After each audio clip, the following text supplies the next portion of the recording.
To Hot Topics now, and Teal MP Monique Ryan is pushing the government to make their current beer tax freeze permanent, with Aussie beers among the most expensive in the world. A Deutsche Bank report revealed a schooner in Sydney is 60% more expensive than New York. And now Dr Ryan wants draft beer taxes to be frozen indefinitely instead of just the 2 years promised by the government. For their take, let's bring in Luke Boner from the Bonafide podcast and Jenna Clark, Associate Editor for the Australian newspaper. Good morning to you, Good Luke. morning. Yeah. Seeing as you spend a bit of time in your beer cave, yes. What do you reckon about the beer tax being frozen forever? Well, I thought when Anthony Albanese froze that tax on draft beer was a good idea because it would have helped those in the hospitality business for people who go out and drink beer elsewhere. Didn't help much for people like me who bring it home and have it in their man cave. But maybe, just maybe, the $7.5 billion that's earned through Australia's alcohol tax, it's not just beer, but that's all of alcohol, should be maybe better spent. I mean, our fuel excise is supposed to go towards the roads. Maybe the alcohol tax should go towards alcohol education services, etc. But just remember this, Australia's #1 beer is Great Northern and then VB. They're both owned by Japanese companies, Asahi. And so too is Grady CUB. I mean, maybe they should put a real freeze on the excise of Australian-owned beer. And the one that comes to mind is Cooper's. There are a few others, but maybe that should be looked at as well.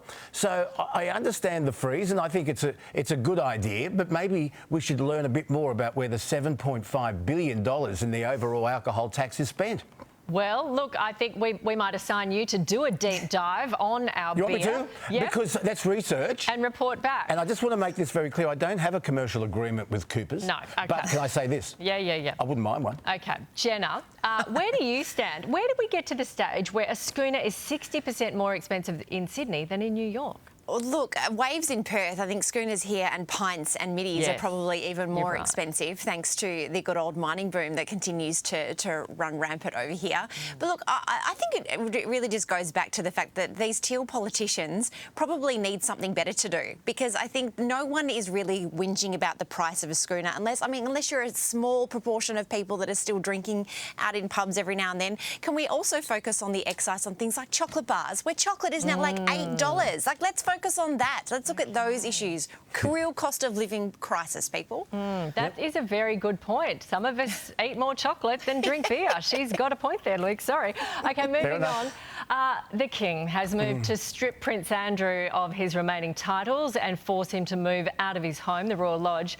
Jenna, you have just written about this.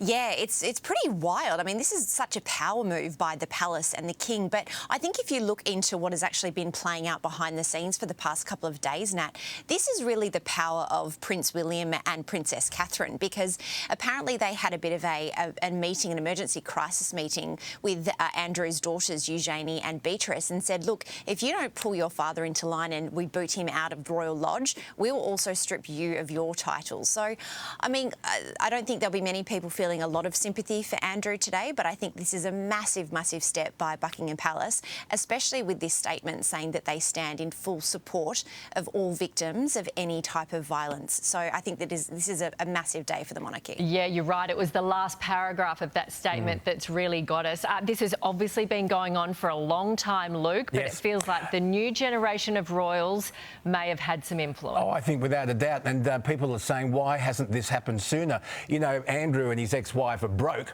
and they'll sell almost anything. And I reckon the royal family, Jenny, you might know more about this, but I think they were worried sick that they would run off to a country and sell the story. Huge money from Netflix would come through for Andrew's story, and they're probably worried about what skeletons about the royal family Andrew could reveal. But I think it's a good move. I mean, when he referred to a convicted pedophile, Epstein, as his behaviour as being unbecoming, that to me just did it.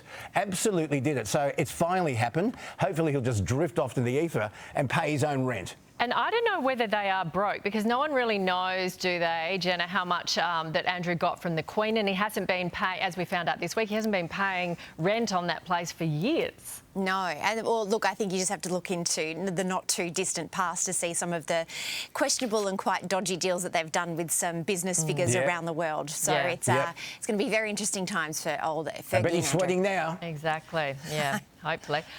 Thank you very much. See you next week. Here's Shervo.